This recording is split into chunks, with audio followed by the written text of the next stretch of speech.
ઝઘડે દુષ્કર્મમાં ભોગ બનનારી આપણી દીકરી છેલ્લા એક સપ્તાહથી મોત સામે લડી રહી હતી અને આ જંગમાં હારીને જ્યારે એના મોતના સમાચાર સાંભળવા મળ્યા ત્યારે આપણે સૌ ખૂબ દુઃખી થયા છે।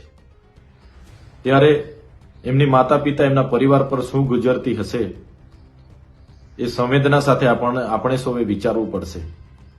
આજે છેલ્લા 10 વર્ષમાં ગુજરાતમાં આવા કેસોની સંખ્યામાં 400 ગણો વધારો થયો છે અને આવા નરાધમોને ફાંસી આપવા કે આ પરિવારને ન્યાય અપાવવા માટે પણ ઘણો વિલંબ થાય છે।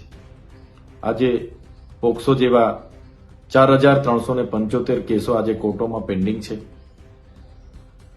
2019 ઓક્ટોબરમાં સ્પેશિયલ ફાસ્ટ ટ્રેક કોર્ટો બનાવવામાં આવી ગુજરાતમાં। આ કોર્ટોમાં પણ 912 જેટલા કેસો આજે પેન્ડિંગ છે। ત્યારે આવા કૃત્ય કરનાર રાક્ષસી નરાધમોને તાત્કાલિક ધોરણે કડક સજા થાય, એમને ફાંસીની સજા થાય એ માટે આવનારા ભવિષ્યમાં સરકાર કડક કાયદા બનાવે એવી અમે માંગ કરીએ છીએ। સાથે કોઈ પણ દીકરી સાથે આવી ઘટના નહીં જ ઘટવી જોઈએ। છતાંય કોઈ બીજા રાજ્યોમાં આવી ઘટના ઘટે છે, આપણા મુખ્યમંત્રી, ગૃહમંત્રી અને બીજા મંત્રીમંડળ એ રાજ્યોના સરકારોને સલાહ આપવા માટે બહાર આવે છે, લાંબા લાંબા ટ્વીટ કરે છે, કેન્ડલ માર્ચો તમામ વિસ્તારોમાં કાઢવામાં આવે છે।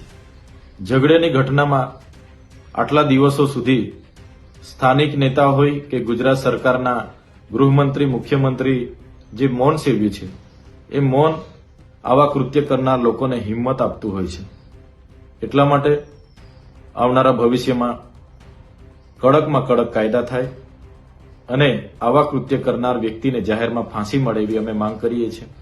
આપણે એક બાજુ મહિલા સુરક્ષાની વાત કરીએ છીએ, બેટી બચાવ બેટી પઢાઓની વાત કરીએ છીએ, પણ જે ગુજરાતમાં છેલ્લા 1 વર્ષમાં 648 જેવી આવી ઘટનાઓ ઘટી છે એ આપણી બરવી વાસ્તવિકતાઓ છે જે આપણે બધાએ સ્વીકારવાની છે અને આવનારા દિવસોમાં આવી ઘટનાઓ પર રોક કઈ રીતના લગાવાય એ બાબતે આપણે બધાએ ગંભીરતાથી વિચારવું પડશે અને એના પર નિયંત્રણ આવે એ પ્રકારની બધા જ લોકોએ આવનારા ભવિષ્યમાં પહેલ કરવી પડશે અને સરકાર આ બાબતે ગંભીરતાથી વિચારે એવી અમે માંગ કરીએ છીએ।